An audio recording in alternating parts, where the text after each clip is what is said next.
Сегодняшняя история не выдумка. Это та самая, которую я до сих пор не могу вспомнить без мурашек по коже. Я буду зачитывать ее вам прямо со страниц собственного старого блокнота, куда записывал все, что происходило. Каждое слово здесь правда. Итак, начнем. Запись первая, 3:03. Если бы мне тогда сказали, что обычный листок бумаги может вселить такой животный ужас, я бы просто посмеялся. Меня зовут Ваня, мне 17. Учусь в 11 классе, живу в селе, где все друг друга знают. 4000 человек, одна школа на всех, и средняя, и началка, и тишина. Такая глубокая деревенская тишина, которую, кажется, ничто не может нарушить. Но это было до начала осени, до тех самых событий. Но обо всем по порядку. Проснулся я, как обычно, в 6 утра. Помню, за окном было еще темно, пахло мокрой листвой и чем-то кислым. Осень как-никак. Я потянулся, хотел уже вставать, и мой взгляд упал на тумбочку возле стола. На ней лежал клочок бумаги. Не смятый, не пожелтевший, просто маленький белый листок, а на нем цифры 3:03 и ничего больше. Я его в руках покрутил, подумал, может, папа что-то записывал, оторвал какого-то черновика. Странно, конечно, но такое было уже не раз, когда папа записывал что-то и оставлял. Как, например, снимать показания счетчика. Может, и сейчас что-то срочное пришлось записывать. Рядом была моя комната, а значит, и ручка тоже рядом. В общем, я не придал этому большого значения, положил обратно листок и пошел собираться в школу. Умылся, оделся, позавтракал и отправился. А точнее, меня отвез папа на рабочем автомобиле.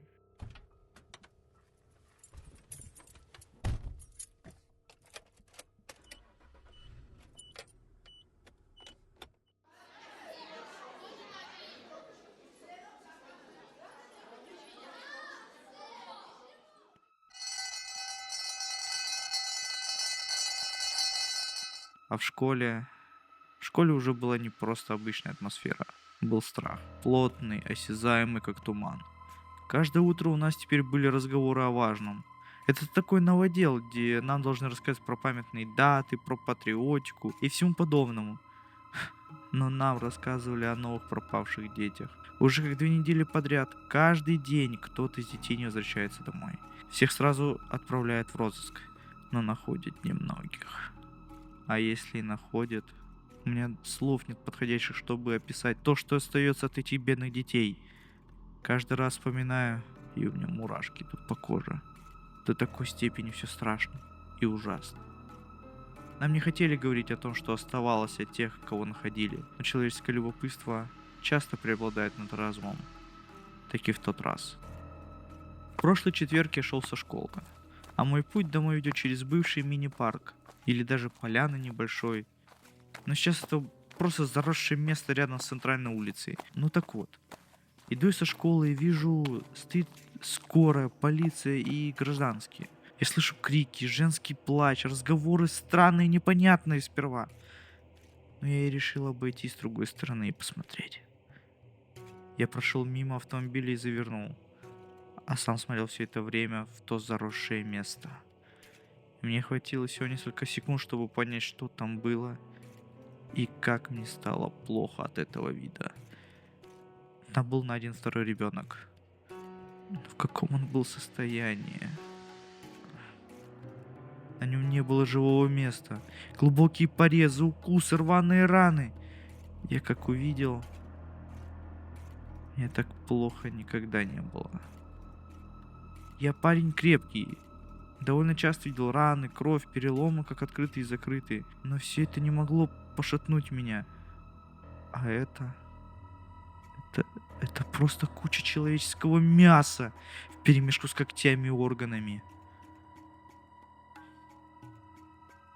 Именно после того момента к нам в село переехали все возможные органы правопорядка. МЧС, городская полиция, Росгвардия стала патрулировать село так, как никогда не патрулировала. Все село было напугано от таких событий. Все ходят, все ищут. Дети все пропадают и пропадают. Каждый день появляется объявление о пропаже. Как по расписанию. Какие же версии?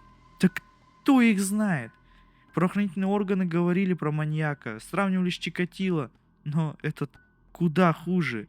Более верующие говорят, что Зверь из леса пришел. Голодный, злой. Что за зверь такой целенаправленный? И если этот зверь, то почему животные не реагируют? Почему они просто существуют спокойно? Странно это все. Работодатели нашего села сделали сокращенные дни, а также дали право родителям уходить с работы, чтобы провожать и встречать детей со школы, а потом возвращаться на работу. Детсады и вовсе закрыли. Так мы и живем уже третью неделю в полном животном страхе. А сегодня на третьем уроке объявили по динамикам. Комендантский час теперь не с 9, а с 7 часов вечера. 7 вечера, Карл! Как в военном положении. Хотя я понимаю. Вернулся я домой, разделся и пошел в комнату, чтобы переодеться в домашнюю одежду. Взглянув на тумбу, я вспомнил про утренний листок с цифрами. Но его уже не было. Ни следа. Решил, что уже кто-то использовал эту информацию и выкинул. Отложив эти мысли, я сел за уроки. Запись 2. Звонок из ниоткуда. Ночь. Я проснулся от звука, которого не слышал уже как 2 года. От домашнего телефона. Старого, проводного, который пылился у нас в прихожей. Он звонил. Дребезжащий, настойчивый звук, режущий тишину. Я лежал и не мог понять, почему никто не срывается, почему все спят. Эти мысли быстро покинули мою голову и заменились ужасом опознавания того, что он и не должен был работать. Мы ведь его как 2 года назад отключили от сети.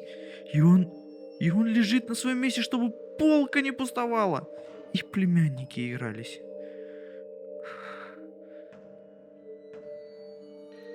Пересилив страх, я подошел.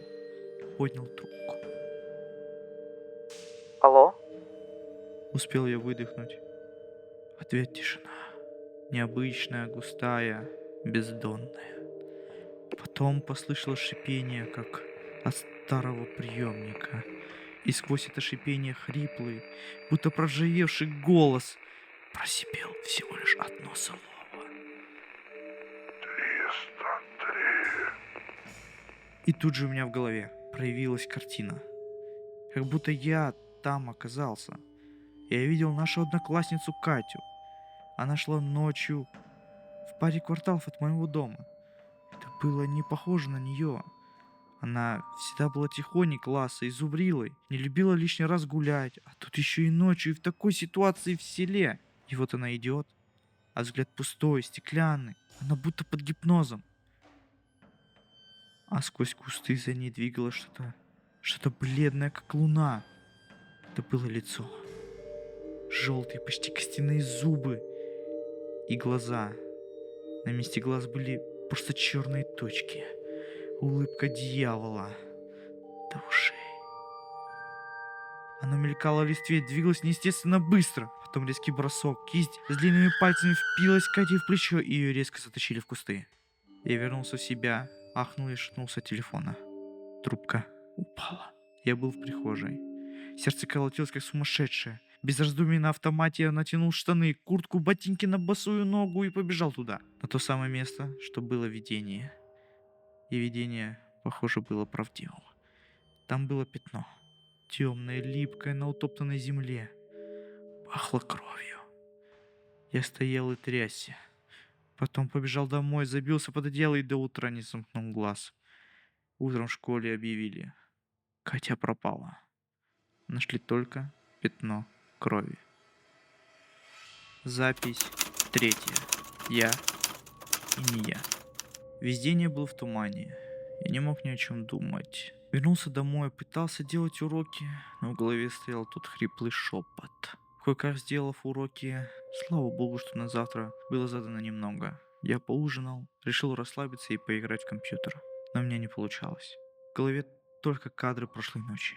Как Катю затаскивают в кусты, и то самое страшное бледное лицо. Та дьявольская улыбка. Я решил лечь пораньше. Утром проснулся, выйдя из комнаты и увидя отца, спавшего в зале на диване. Подмечу, моя комната выходит прямо в зал и на диван, на котором спал мой отец. Я его разбудил, спросил, что случилось. Он мне с таким уставшим, испуганным лицом. Сынок, ты не помнишь? Ты ночью лунатил. Немного опешил, по моему взгляду можно было понять это. Поэтому папа рассказал, что произошло. Проснулся от того, что в горле сухо стало. Пошел на кухню. Увидел, как ты встал, пошел к входной двери. Глаза были открыты, но взгляд мутный, пустой. Ты меня не видел. Я тебя не пустил. Ты пытался вырваться, а как пробило 3 часа ночи, ты просто обмяк и уснул. Я отнес тебя в кровать, а сам тут пролег. Караулить. Добавлю, что я реально могу лунатить. Но мой максимум это пойти в соседнюю комнату и лечь на диван. Или на кресло. А тут я был одет и целенаправленно хотел выйти. У меня волосы зашевелились по всему телу. Но в школе меня ждал новый шок. Значит, захожу в класс, на меня все смотрят как на призрака. Я только сел за свое место, и ко мне несколько пацанов подошло. Один из них Петька. Напрямую спросил. Вань, это правда ты? Да так, что казалось, что он увидел смерть на своих глазах и стал запинаться. Он никогда не запинался и всегда был уверен. А сейчас бледен, пуглив. Но я, естественно, в ступоре ответил вопросом на вопрос.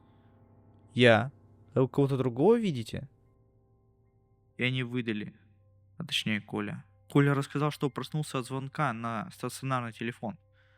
А потом видение того, как я прохожу относительно рядом с его домом. То, как за мной следует то самое лицо. Он написал точь-в-точь то самое лицо. А потом видел, как это лицо схватило меня и затащило за деревья. Понимаете, они видели, как я умираю. Но я жив. Я сразу же спросил в ответ. Ты же не одевался, не выбегал на улицу, чтобы посмотреть, правду ли это? Мой взгляд, мой голос, он передавал животный страх и волнение. На что тот ответил, что выбегал и проверял. Но ничего не обнаружил, как будто ничего и не было. Просто дурной сон приснился в связи с событиями, происходящими у нас в селе. Весь наш разговор было трудно не услышать. Что ж тут говорить про любознательность человека?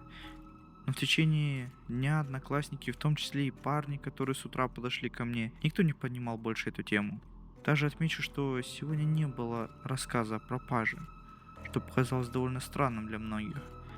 Как только последний урок подошел к концу и учитель покинул кабинет, то одноклассники сразу подошли ко мне. Кто-то рассказывал про похожие сны, кто-то про свои мысли и предположения. Я просто не мог воспринимать такой поток информации. Это было больше похоже на гул базара, а не обсуждения. Когда все более-менее успокоились, то я решил все разложить по полочкам, всю ту информацию, которой мы обладаем. Уточню, что мы не собирались проводить свое собственное расследование, но мы сами хотели понять, что это такое, и, может, смогли бы дать наводку полиции или самим понять, как нам бороться с тем, чтобы мы сами не пропали в следующий раз. Я стал слушать всех тех, кто видел похожие сны, и таких казалось немало. Практически каждый третий пересказывал сон, который был в точь-в-точь похож на мой и на сон Коли. Но никто из них не прибегал проверять, правда ли это. Рассказы Маши и Дениса дали нам пищу для размышления. Оказывается, Маша видела несколько таких снов, а точнее 2. В первом был сон, где она видела незнакомого для нее ребенка, поэтому проверять она не пошла. Во втором же увидела свою знакомую, которая была на 2 года младше. И после этого она побежала проверять, так же, как и я это сделал. На следующую ночь она лунатила, но родители вовремя заметили и предотвратили этот инцидент. Денис добавил, что его лучший друг, который учился в параллельном классе, тоже рассказывал похожий сон. Он тоже проверил место из сна и видел пятно крови, а на следующий день его друг пропал. Все подтвердили то, что в день этих снов они обнаружили бумажки с номерами, которые были названы в трубках телефонных звонков. Тогда у меня выстроилась примерная картина, и я, взяв мел, стал расписывать схему событий. Одноклассники слушали внимательно и не задавали вопросов. Бумажки с номерами — это некая метка, которая определяет того, кто будет наблюдателем. Именно у них зазвонит телефон, и в трубке произнесется именно ваш номер, тот, который был написан на самой бумажке. Вас тоже погружает в некий транс, или точнее астрал. Вы становитесь наблюдателем событий похищения ребенка. Я перешел на другую доску и уточнил, что ребенок жертва — это предыдущий наблюдатель. Коля хотел спросить и только собирался издать звук, как тут я посмотрел на него и сказал, чтобы он ждал полного моего заключения. Коля послушался. Я продолжил. Когда происходит похищение, вы возвращаетесь в свое сознание, и тогда происходит два исхода событий. Либо вы бежите проверять, так ли это, либо вы возвращаетесь в кровать. В этом блоке мысли я лишь все зарезюмировал. А дальше пошли мои гипотезы с доказательствами. По крайней мере, я считал это доказательством. Я предположил, что те, кто пошли спать, пропускаются этой меткой и не становятся следующей жертвой. Но к ним может вернуться та самая метка наблюдателя. И эти мысли подтверждаются рассказом Маши. Те, кто все-таки пошли проверять, те обнаруживают пятно крови, а в следующую ночь начинают лунатить и их похищают. Но если мы не смогли в состоянии лунатизма выйти на улицу и смогли остаться дома, то, скорее всего, наша роль будущей жертвы просто смещается, а не отменяется. Но! Я повысил голос. Теперь вспомним мой рассказ и то, что видел Коля. Я был наблюдателем, и я пошел проверять. И в прошлую ночь я лунатил, но отец меня не пустил. Но при этом Коля видел мое похищение. И тут я высказал свою гипотезу. Возможно, мы видим примерное будущее, которое может случиться. Как вы можете понять, что если вы все-таки увидели на месте след крови, то за этот период времени, пока вы идете проверять правдивость сна, это Нечто. успевая схватить ребенка и скрыться. Но если вы увидели просто темное место, без следов крови, то жертва не пришла. Но это не отменяет того, что это существо могло находиться рядом с вами. Потом я обратился ко всем. Поэтому прошу, предупредите знакомых, друзей, всех, чтобы не выходили на улицу ночью ни при каких обстоятельствах. Даже если интересно, даже если это лучший друг, не выходите на улицу. Запись 4. Посмотри в окно. После нашего разговора прошла неделя. Случаи с похищением стали очень редкие. Всего один ребенок пропал за эту неделю. Я был рад тому, что тактика работает. Каждый день я думал о том, что это за существо. Почему именно оно нападает на детей? Я вспомнил произведение Стивена Кинга «Оно», где существо притворялось страхами детей, питалось им, а потом съедало их самих. Оно просыпалось ровно каждые 27 лет, утоляло голод и снова уходило в спячку. Я слегка улыбнулся от того, что, может, это и есть оно, которое просыпается раз в несколько лет. И этот год стал годом голода. Ночь субботы. Я проснулся от настойчивого звонка на мой смартфон. Я заспанно приоткрыл немного глаза, нащупал телефон, лежащий на тумбе, поднес к лицу, чтобы узнать, кто так настойчиво решил поболтать. Не хватило секунды понять, что там было написано. Неизвестно. И тут же я открыл полностью глаза. Стал снова вчитываться, и там реально было написано. Неизвестно. Как на имени контакта, так и на имени номера. И я решил ответить. Зря я это сделал. Я услышал ту самую тишину, бездонную, гнетущую, затем шипение. И тот самый голос, но теперь не нейтральный, как был тогда, а игриво раздраженный. Я даже не знаю, как это описать. Голос сказал то, чего я хотел верить, что это кошмар. Но нет. Он сказал. Смотри в окно. Я посмотрел с телефоном в руках. За окном стояло то самое существо. С тем же бледным лицом, дьявольской улыбкой, длинными пальцами и очень тонким телом. Оно прижималось к окну. Шея ломалась, как зигзаг. Лицо резко меняло свое положение, но продолжало смотреть на меня. Одна рука также была прижата к стеклу. Пальцы руки, или точнее когти, царапали его. Вторая рука была прижата к его голове и имитировала держание телефона. Но там ничего не было. Оно освещалось цветом уличного фонаря, и я мог отчетливо его видеть. Даже слишком четко.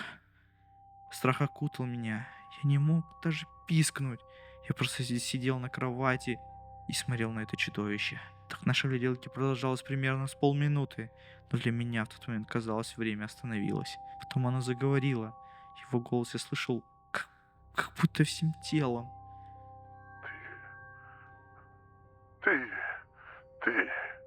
Ты не даешь мне есть. Я голоден и жажду свежего мяса. Я все же смог произнести вопрос. Но на что? Я надеялся. Я честно не знаю. Что ты такое? И зачем тебе дети? Я лишь неудачная попытка игры с тьмой. Я здесь чтобы есть. Я голоден. Пока я не съем все же свежее мясо, и я не остановлюсь. Как только это существо договорило, так сразу же и пропало. Это было так быстро, что я не успел ничего понять. Всю остальную ночь я не смог заснуть. Когда на часах стукнуло 6 утра, мои родители проснулись. Я видел, как я с красными глазами сижу в кровати, прижавши колено и трясусь, весь бледный, покрытый мурашками. Они стали меня расспрашивать, успокаивать. Я пришел в себя. Мы сели за стол, я рассказал про бумажку, про сон, про одноклассников, мою теорию существо за окном.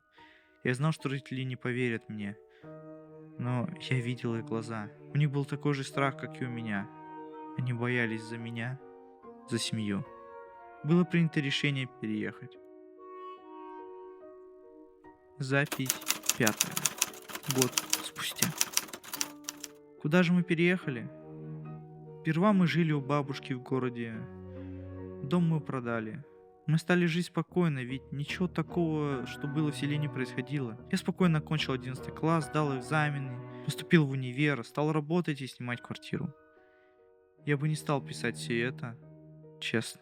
Не стал бы поднимать со дна то, что уже осело и успокоилось. Но сегодня утром я видел по новостям телевидения заголовок. В нашем городе стали пропадать дети.